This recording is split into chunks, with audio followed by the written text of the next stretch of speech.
Hi everyone, we're now on the home stretch, Assessment 3, our Sport Development Future, the e-portfolio and personal reflection.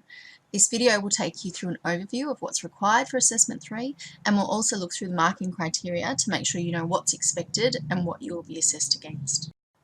As the title suggests, there are two parts. There's an e-portfolio, which is your electronic collection of meaningful artifacts, which provide evidence of your learning, experiences, competencies, and employability relevant to your chosen sporting career path. There's also a self-reflection, which is a 1,500-word written assessment that presents a critical reflection that ties together your observations about your career aspirations, your current e-portfolio, alignment and gaps between these, and then a plan for addressing your gaps mainly and developing these into the future. So what's required? Let's take a look at the marking rubric. There are 6 key criteria that I'm going to walk you through. The rubric is available on Learning at Griffith. I really recommend that you download and have a read through it before you kick off with your assessment. Okay, this first criteria relates to the e-portfolio itself, and it's weighted at 25% of your overall Assessment 3 mark.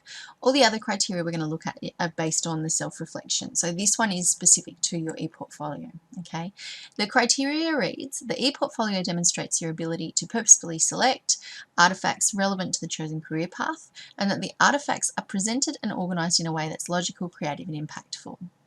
Alright, so let's break this down a little bit, okay?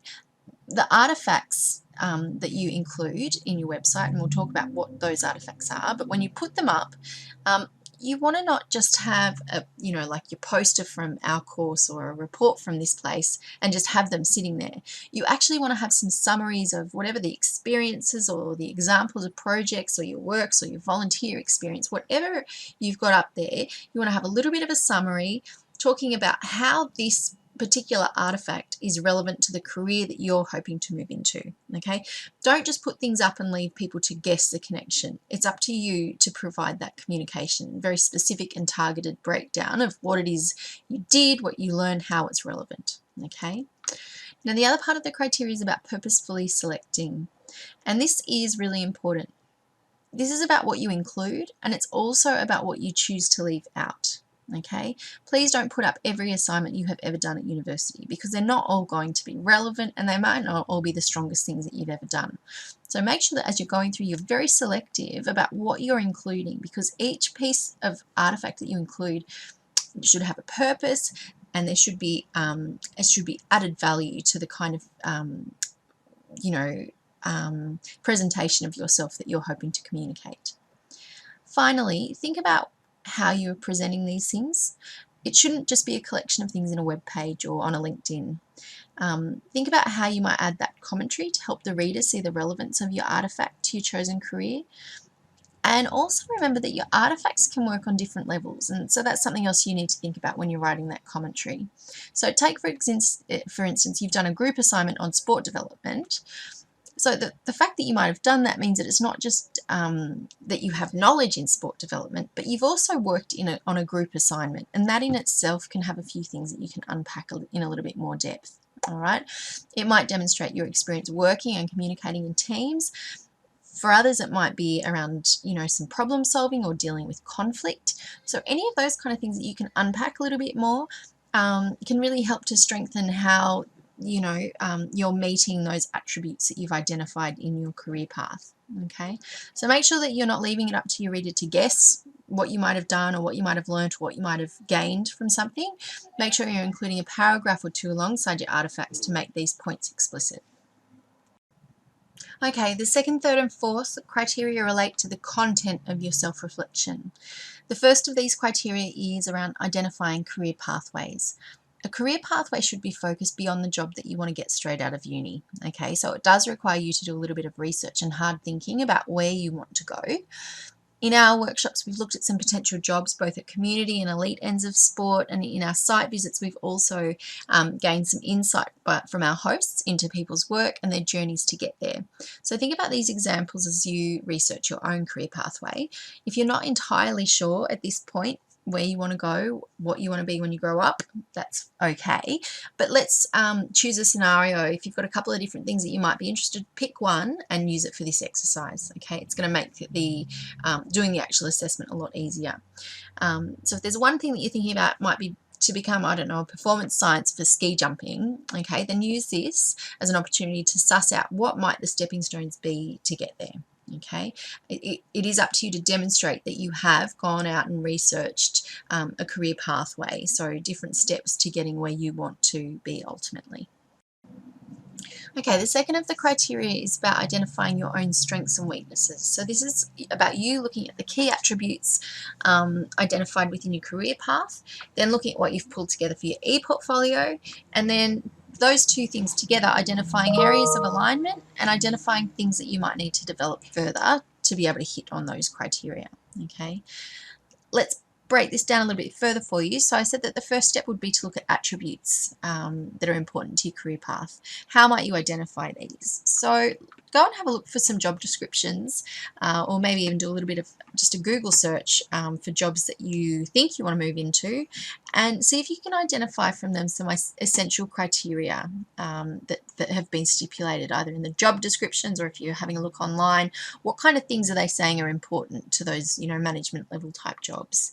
So you might have examples like teamwork, you want to have demonstrated experience in community development if it's a community level one, things like project management, stakeholder management, conflict resolution, they're pretty common across a lot of different roles. And then, you know, if you're into like a high performance or elite sport, that might ask for things like a demonstrated track record in talent development outcomes, for instance. All right, so once you have those kind of listed, maybe you want to have a look at 5 or 6 of them in total, go back to your e-portfolio. All right, now this is, I guess, another point in our assessments where things are a little bit iterative. Now you've identified your criteria. You might want to go back and tweak your e-portfolio a little bit so it lines up nicely with those criteria, or make sure that you are definitely stipulating in your e-portfolio how you're meeting those criteria. Now you want to have a look within that some areas that, you know, you're already addressing, perhaps those characteristics for your career path. And then you also want to, it's almost like running a bit of a gap analysis. You're looking to identify areas that you have matched well in and that you might discuss how you're going to maintain that. But then you're also wanting to identify areas that you might need to do some further work in so that you're going to be competitive for this kind of job in the future. Okay, so I'm anticipating a couple of you might be freaking out going, oh, well, Lana's telling me to look here and then look there and look here, look there, and I'm not quite sure how to bring it all together. So one way that I might approach this is to put together a bit of a matrix, okay, which down this side here lists my attributes. So these are the things that I've identified when I've gone to job descriptions or had a look at, you know, a read on some job bulletins or HR kind of sites. All right, these are the things that I've pulled out. So teamwork, project management, conflict resolution, stakeholder management. There might be more, but these are the ones that I'm going to look at for this exercise. Okay. Then when I've gone to my e-portfolio, there's 3 things that I've got sitting there at the moment. Okay, hypothetically, of course. But what I've addressed here, so I did a group video assignment in my marketing class. I put together a project budget in my finance class, and then we had to do some contract negotiation in my management class. Okay, and so what I've been able to do is like I said, I come up with my little summary about these different things. I was able to talk about teamwork in this assessment. Down here, I was able to talk about my project management experience and skills. These other ones, conflict resolution came through in both of these, so I talked about that in both of them, and then you'll see here as well that this assessment here actually operated on 2 levels. So yes, it was about teamwork, but also the way that team, you know, functioned, it also covered some conflict resolution. And then when I get to this you know, key characteristic or essential requirement or criteria for my career path, stakeholder management, what I've identified across my e-portfolio is that none of my artifacts actually help me demonstrate my ability or experience in this. So for me, stakeholder management might be one thing that I think I need to work on in the future to make sure that I'm on track to secure the job that I want to. Okay, so keep in mind what I've just talked about there in my little matrix, all right? If we come back to the rubric, with the third criteria here is about your ability to plan for engagement with future study and professional development options. So what I just looked at, by drawing up a bit of a matrix, you can actually approach this a little bit more systematically, okay? For this assessment, we're not just guessing about future development or making really wafty statements. there needs to be that logical connection. Think back to your assessment 2, everything that I spoke about with your recommendations, linking back to your research. It's the same thing here.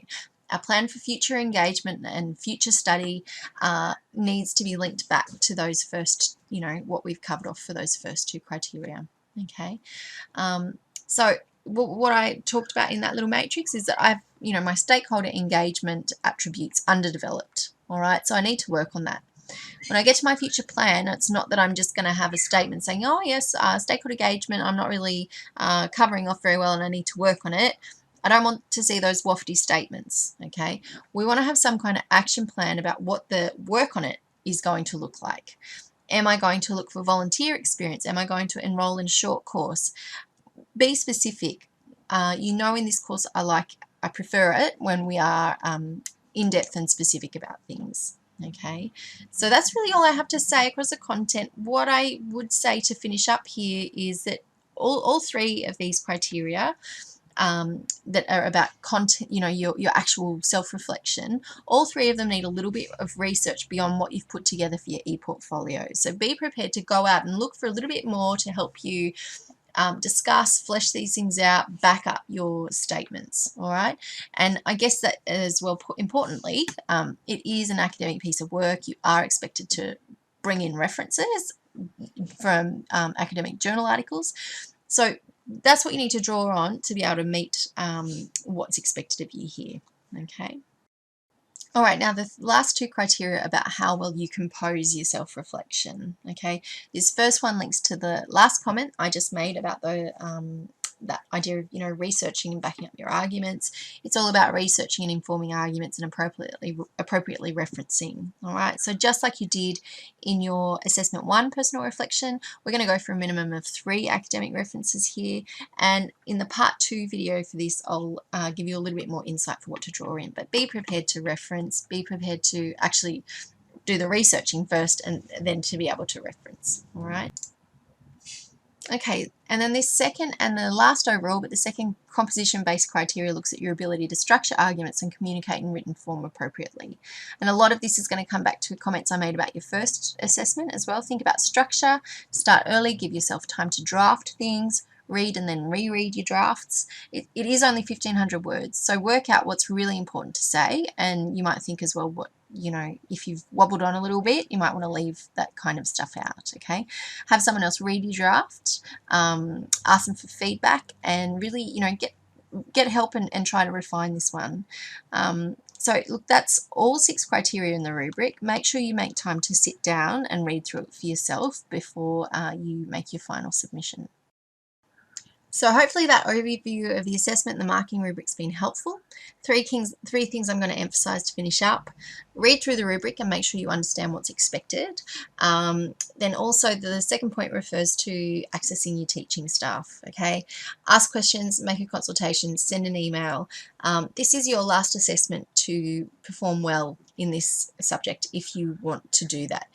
So really take advantage and get in touch with us as much as possible. And then last point is go back. I've put a video together for feedback on assessment 1. Go back to that video, have a look to see what I said as those kind of overall comments. Even go back to your marking criteria on learning at Griffith as well, the rubric feedback. See what you can improve on in the write-up of your final personal reflection. All right, thanks guys.